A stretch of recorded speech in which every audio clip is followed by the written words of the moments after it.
আল্লাহ তোমার দাম বৃদ্ধি করে দিবে। হযরত বেলাল হাবশী রাদিয়াল্লাহু তাআলা আনহু ঈমান আনার পরে তার দাম বাড়ছে না কমছে? জোরে বাড়ছে না কমছে? কেমন বাড়ছে? অর্ধ পৃথিবীর প্রেসিডেন্ট ছিলেন হযরত ওমর রাদিয়াল্লাহু তাআলা আনহু।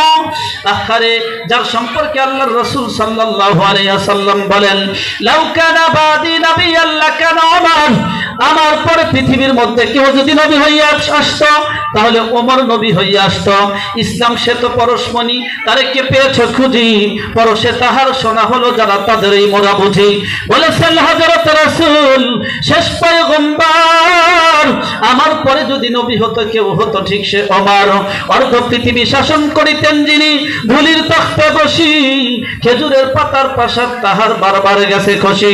শুধুই আঙ্গুল হেলনে শাসন করিতেন এ জগতের, দিয়েছিলেন ফেলি মুহাম্মাদের চরণে সে শামশির।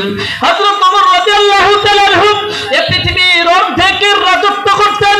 হযরত ওমর রাদিয়াল্লাহু তাআলা আনহুর শাসনামলে মসজিদ নববীর মধ্যে হযরত ওমর রাদিয়াল্লাহু তাআলা আনহু বিভিন্ন প্রদেশের গভর্নরদেরকে দিয়া জরুরি একটা বৈঠক করতেছেন। হঠাৎ করে হযরত ওমর সিংহাসন ছেড়ে দাঁড়িয়ে গেলেন। জোরে কোন সুবহানাল্লাহ, আরেকটু জোরে কোন। সাহাবাগণ তাকাই আছেন, আমিরুল মুমিনিন ওমর কাকে দেখা দাঁড়াইয়া গেল। এইবার সংসদ ভবনের গেটের দিকে তাকায় হযরত ওমর রাদিয়াল্লাহু তাআলা আনহু তাদের উদ্দেশ্য করে ডেকে বলেন, তাকাও। এই মুহূর্তে এই সংসদের গেট দিয়ে যিনি প্রবেশ করলেন উনি আর কেউ না, হুয়া সাইয়্যিদুনা বেলাল। ওই সুবহানাল্লাহ আওয়াজ তো জোরে হয় না? যেই বেলালকে গোলামের ঘরের গোলাম বলতো, এই প্রতিবন্ধ ভাষা টানা বলতো, যেই গোলাম যেই বেলালকে উমাইয়া উট বকরির চাইতেও নিকৃষ্ট বলেছিল, এই বেলাল রাদিয়াল্লাহু তাআলা আনহুকে দেখা অর্ধ পৃথিবীর প্রেসিডেন্ট ওমর সিংহাসন ছেড়ে দাঁড়িয়ে গেছেন। সুবহানাল্লাহ। দাম বাড়াইছেন কে? আরেকটু জোরে কর। আল্লাহ তুমি কত মহান, কত ভালো বন্ধু, প্রাণে তুমি, মনে তুমি, তুমি দয়ার সিন্ধু। নেই কেহ নেই ত্রিভুবনে তোমারই সমান, তুমি রহমান, তুমি মেহেরবান, দয়ালু তুমি, তুমি বিধাতা, তুমি যে মালিক, তুমি যে দাতা। আমার হাবা জোরে কন। দয়ালু তুমি, তুমি বিধাতা, তুমি যে মালিক, তুমি যে দাতা। অন্ন যোগাও ক্ষুধা পেলে, মিঠা পানি তৃষ্ণা পেলে, অন্ন যোগাও ক্ষুধা পেলে, মিঠা পানি তৃষ্ণা পেলে, আমি গাই তোমার গুণগান।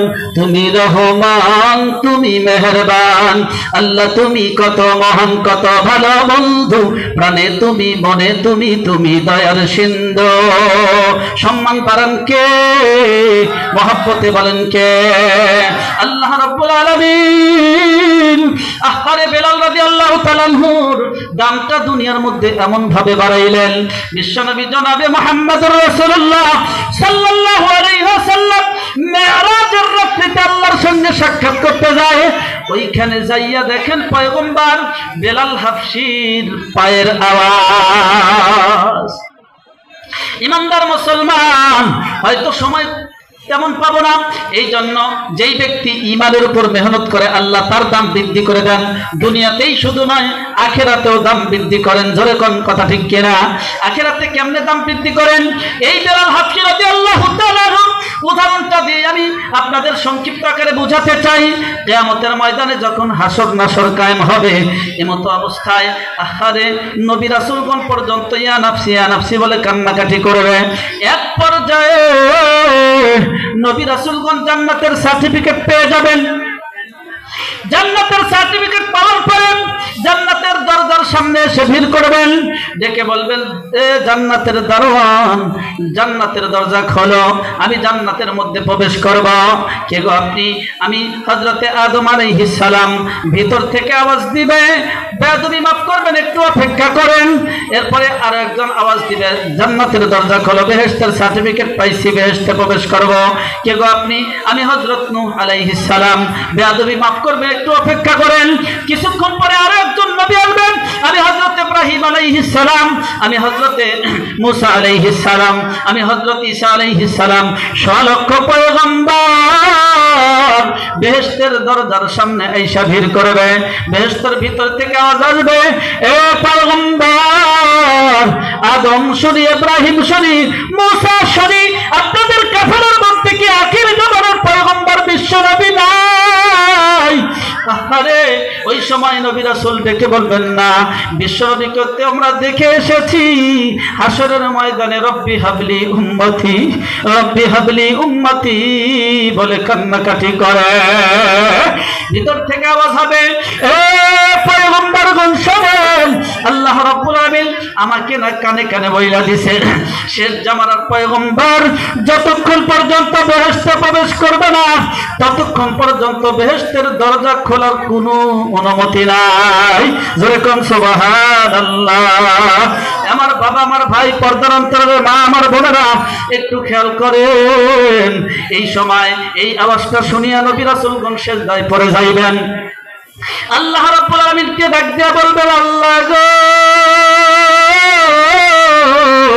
বেহেশতের সার্টিফিকেট পাইলাম, কিন্তু আপনার আখিরি জামানার পয়গম্বরকে ছাড়া তো বেহেশতে প্রবেশ করতে পারতেছি না। ইমানদার মুসলমান আল্লাহ রাব্বুল আলামিনকে ডাকিয়া বলবেন, ও মাওলায়ে কারীম, আপনার আখিরি জামানার পয়গম্বরকে একটু পাঠান। না পাঠানো পর্যন্ত তো আমরা বাহিরে দাঁড়াই অপেক্ষা করতেছি। আল্লাহ রাব্বুল আলামিন এইবার পয়গম্বরকে ডেকে বলবেন, পয়গম্বর রে, মাথা উঠান, আপনার জন্য 100 লক্ষ পয়গম্বর জান্নাতের দরজার সামনে অপেক্ষাবান।